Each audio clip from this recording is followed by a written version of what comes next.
اللہ اللہ۔ اس کے بعد اللہ تبارک و تعالی آگے فرماتا ہے ام تقولون،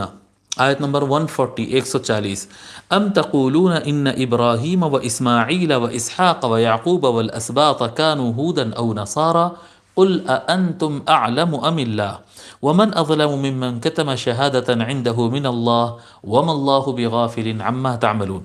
ام تقولون، کیا تم یہ کہتے ہو، جی کیا تم یہ کہتے ہو، ام کے دو معنی ہو سکتے ہیں یہاں پر، کیا تم یہ کہتے ہو یا تم یہ کہتے ہو، جی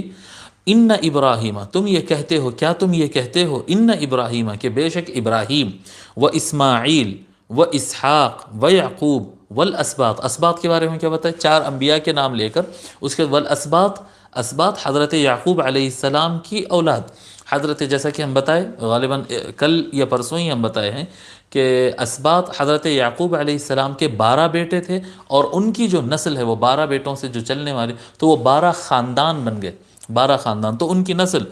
ابراہیم، اسماعیل، اسحاق اور یعقوب علیہ السلام اجمعین، اور ان کی نسل کانو ہودن او نصارا، تم دعویٰ کرتے ہو کہ وہ یہودی تھے، یا دعویٰ تم یہ کرتے ہو کہ وہ نصارا تھے، نصرانی تھے وہ لوگ،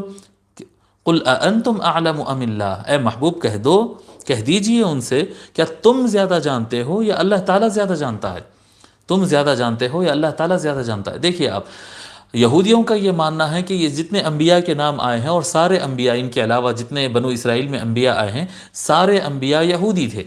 اور عیسائیوں کا کہنا یہ ہے، کرسچنز کا کہنا یہ ہے کہ یہ سارے کے سارے عیسائی تھے۔ اب اس میں ایک عقل کی بات، حضرت بحر العلوم رحمۃ اللہ علیہ ایک عقل کی بات اس کے اندر پیش کرتے ہیں، فرماتے ہیں کہ یہودیت اور نصرانیت تو بعد میں آئی ہے، یہ انبیاء تو اس سے پہلے سے ہے، جی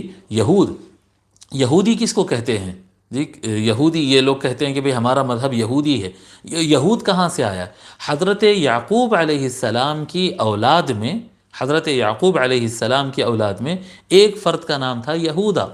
جو 12 بیٹے تھے نا، وہ 12 بیٹوں میں ایک بیٹے کا نام یہودا تھا، اور ان کی نسل سے جو چلے ہیں تو پھر یہود کہنے لگے، اور وہ غالب آ گئے سب کے اوپر، تو باقی سب کو بھی پھر یہودی کہنے لگے، تو یہود وہاں سے نکلا۔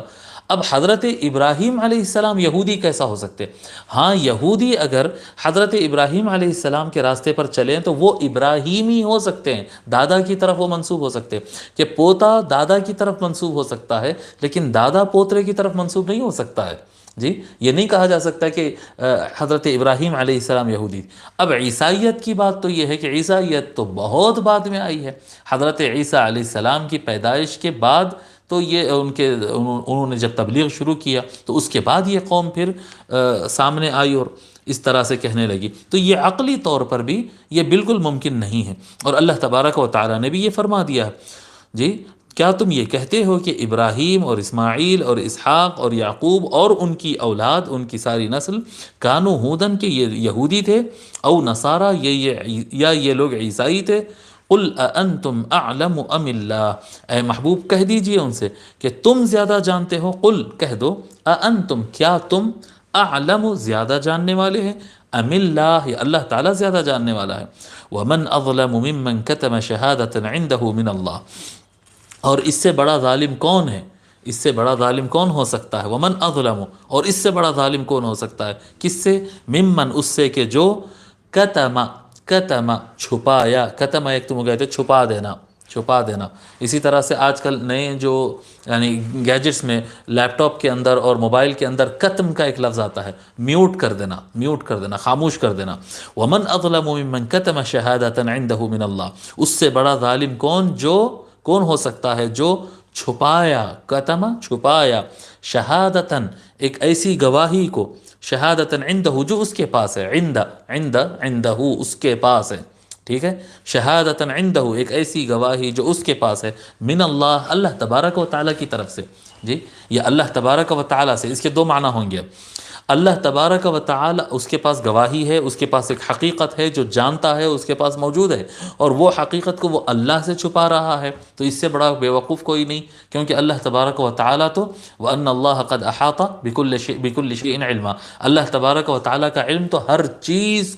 کو محیط کی ہوئی ہے، ہر چیز کو گھیری ہوئی ہے۔ تو اللہ تبارک و تعالیٰ تو علیم بذات الصدور ہے، وہ تو دلوں کا حال جاننے والا ہے، تو اس سے چھپانا بھی بے وقوفی ہے۔ یہ بھی ایک معنی ہو سکتا ہے، اور یہ بھی وہ لوگ ان میں سے ایک طبقہ ہے جو یہ بات سمجھتا ہے کہ ہم اللہ سے یہ بات چھپا دیں گے۔ اور ایک طبقہ یہ ہے، اور ایک معنی اس کے اندر یہ ہوتا ہے کہ شہادتاً عندہ من اللہ، اللہ کے پاس سے آئی ہوئی ایک گواہی ان کے پاس ہے،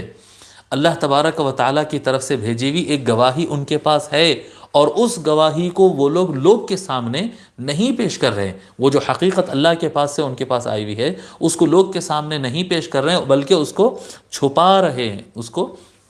چھپا رہے ہیں۔ امام نصفی رحمۃ اللہ علیہ فرماتے وہ کیا گواہی ہے؟ اس میں دو باتیں ہیں، بلکہ کئی باتیں ہیں، اس میں سے دو باتیں ہائی لائٹڈ ہے۔ نمبر ایک، وہی شہادت اللہ ابراہیم بالحنیفیہ، اللہ تبارک و تعالیٰ کی گواہی حضرت ابراہیم علیہ السلام کے لیے کہ وہ حنیفی راستے پر تھے، حنیفی راستے پر تھے۔ حنیف راستہ کون سا ہے؟ یعنی یہ باطل راستے، یہ خاندان کی طرف مڑ گئے، وہ جماعت کی طرف مڑ گئے، یہ سب نہیں، تمام باطل راستوں کو چھوڑ کر صرف اللہ کی طرف جانے والا راستہ، صرف اللہ کو ماننا، صرف اللہ کی عبادت کرنے والا، یہ حنیفیت اور توحید کا جو راستہ تھا، یہ راستہ تھا حضرت ابراہیم علیہ السلام کا۔ لیکن انہوں نے یہ بات کو چھپایا، اور یہودیوں نے دعویٰ کیا کہ ابراہیم علیہ السلام یہودی تھے، اور عیسائیوں نے دعویٰ کیا کہ ابراہیم علیہ السلام اور دیگر انبیاء عیسائی تھے۔ تو انہوں نے حقیقت کو چھپایا، حقیقت ان کے پاس ہے، ان کے پاس بائبل کے اندر، ان کی تورات کے اندر اور انجیل کے اندر اور زبور کے اندر، اور ان کے پاس جتنے کتابیں اور جو کچھ علوم ان کے انبیاء سے ملے ہیں،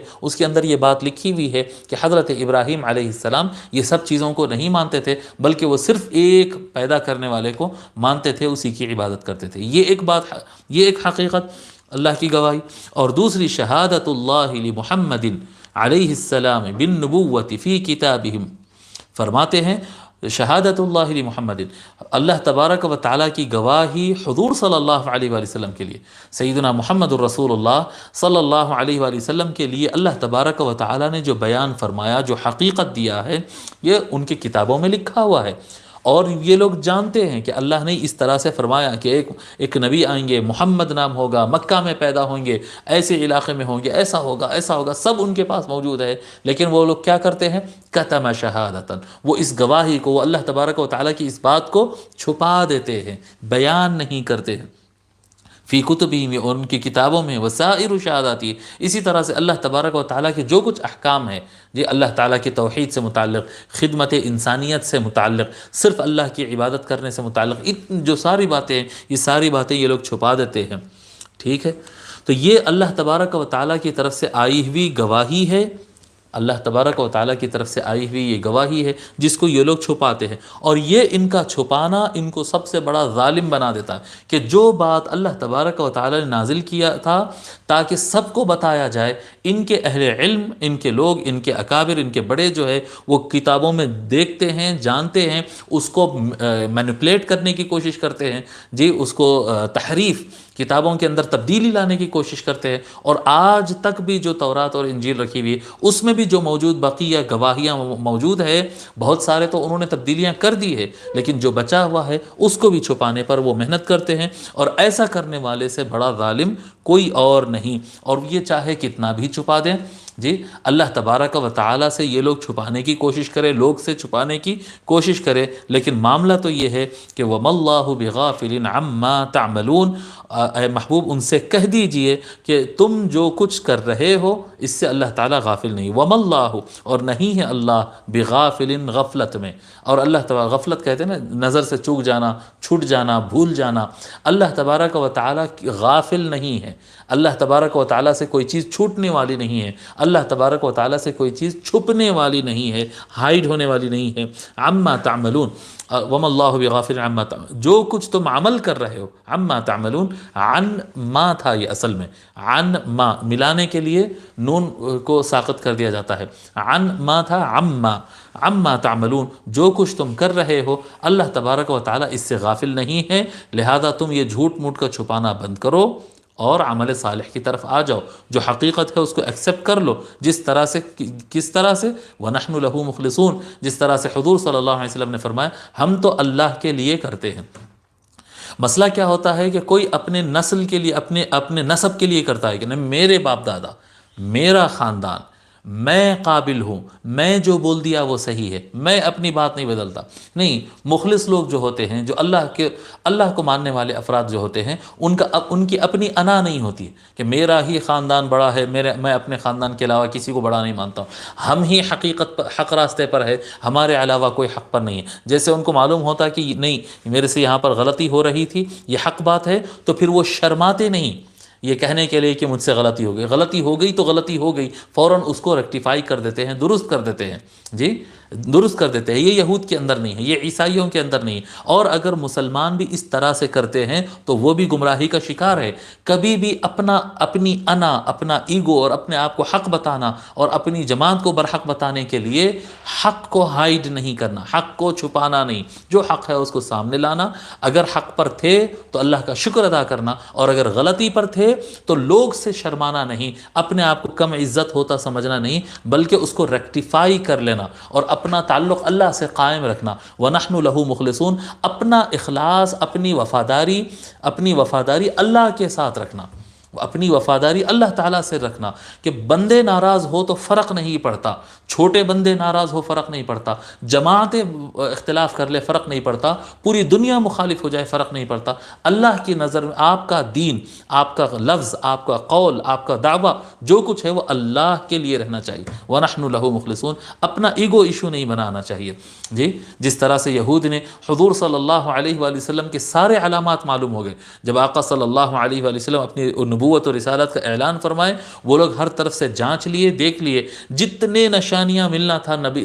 نبی آخر الزمان سے متعلق سارے نشانیاں ان کو مل گئے، لیکن ایک ایگو ایشو بنا لیا انہوں کہ ہم کیسے غلط ہو سکتے، ہم بنو اسرائیل، اللہ نے جتنے مقامات ہم کو عطا کیے، سارے انبیاء ہمارے پاس آئے، ہم کیسے غلط ہو سکتے ہیں؟ وہ خاندان میں نبی پیدا ہو جائے، اب اس خاندان کی ہم کو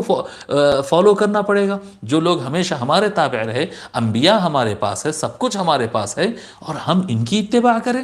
تو انہوں نے اپنا ایگو کا مسئلہ بنا لیا اور اپنے تکبر کا مسئلہ بنا لیا، اپنی جماعت اور اپنے خاندان کا مسئلہ بنا لیا، اور گمراہ ہو گئے۔ کبھی بھی میرے بھائی کی تائید، میرے جماعت کی تائید، میری عزت کا مسئلہ، یہ سارے چیزوں کو آنے نہیں دینا۔ جہاں پر اپنی غلطی معلوم ہوئی فوراً درست کر لینا، جو چیز صحیح معلوم ہوئی بس اس کی اتباع کر لینا۔ جی اللہ